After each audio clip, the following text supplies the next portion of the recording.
when last we left our heroes. That's how we restart. If you ever watch a serial TV show, when last we left our heroes. That's how we're gonna do it. Previously. Yeah. Previously on whatever you guys are gonna call yourselves one day. That was Runs D&D. Yeah. I know. So our little party of adventurers was hired by a jovial dwarf named Gundren Rockseeker to escort his wagon of goodies down to the town of Phandelver, where he has some enterprises there. But he had to go early. You're trekking down the lane. It was gorgeous. It was great. You got to meet some interesting people among yourselves. Learn some stuff. Some favorite colors we're talking about. Then you found the corpses of 2 horses. And you figured out, oh my God, these are the horses of our employers. They did. Gundren Rockseeker. Hey, that's not guaranteed. And his buddy, Sildar Hallwinter, Sir Sildar Hallwinter. And then you were attacked by goblins, which you valiantly defeated. MVP to the barbarian, I will say so myself. Taking on a goblin archer fire, a goblin in the face, and a wolf who was chewing on the handle of her great axe.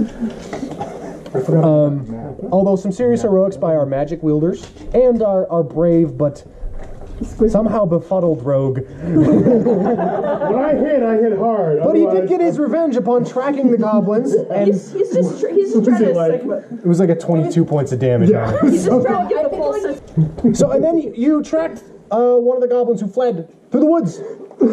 And you found them hiding next to the mouth of a cave. You ambushed them. You eviscerated one brutally. Interrogated another. Who spilled his guts? Mostly. And then you knocked him out after wanting to kill him. Who's this guy? Much to his chagrin. Tied him up twice and threw the corpse of his buddy on top. And you proceeded to enter the cave. The cave of this mysterious figure known as Klarg, told to you by the goblin who you did not ask his name. I know his name, but you didn't ask his name, so I'm not going to tell you. What's the name of the goblin? Yeah, he has a name. They all have names. He's gonna die. So you worked your way into the cave. You found some chained up wolves. It was creepy. I tamed them. You got flushed out of the cave twice. They like me. I'm the only one who stayed. Jesus. Barely. Yeah. You killed some more goblins. You snuck around. You're in this kind of the middle of the cave, and so you're wiping some blood off your blades, and you're recuperating for just a moment. And there's multiple cave passageways next to you. One that leads up directly in front of you. There's a dim flickering light in there, but no sound. And then one that's kind of long and dark that leads over across the bridge over into who knows what. And then that one passageway you came up that leads back by way of the river out of the cave. As you were doing so, everyone roll a perception check. Now, you guys roll stealth checks. A couple of you are left caught unawares, but 2 of you hear the sounds of soft footsteps coming up the cavern. From the river? What do you do? There's 2 sets of footprints. Two sets of footsteps. You're in jail. I wonder who he Oh, that's all you have. He has a dice. Okay, so the old man kind of. I start following him. Up the stairs, around the back, and he comes up around on top of the bridge, and now you I started know. following him. Oh, the ranger follows him. Kind of darts off after. I kind Is of. anybody spooked? I definitely turn around and start coming back this way. I was like, we're gonna have a fight on the bridge. Stop it. Crouched in this position, and you can kind of slowly see this kind of furred, muscled exterior kind of. You don't hear him, but you see the breath movements. And next to him is another large furred entity, and it's also. You kind of see it kind of, up and down. So you guys have seen what you have seen. Is anybody gonna say anything? Because they don't know yet. I kind of go back and update these peeps. Okay, say, hey, guys.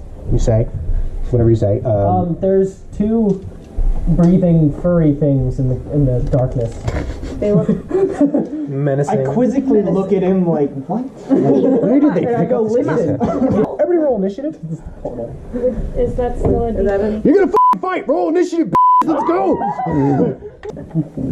I believe you. As you kind of present yourselves in the chamber, no one's kind of stealth. You just kind of walked in. I was Where's So this you cocky roll for accent? initiative. He's a little different. Kothra, you go first.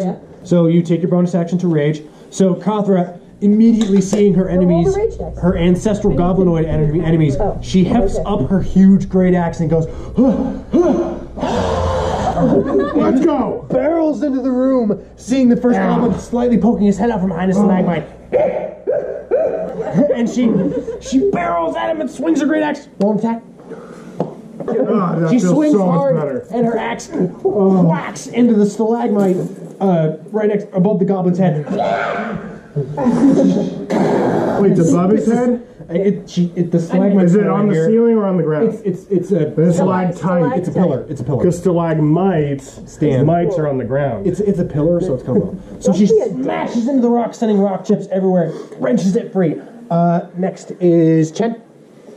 So Chen swoops to the side, whips up one of his small axes, and hurls it over his shoulder, and hits the goblin kind of like directly in the shoulder, like sticking into his arm, and he just goes,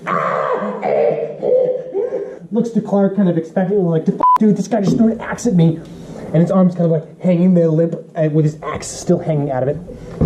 Next up is Klarg. What's your armor class? 14.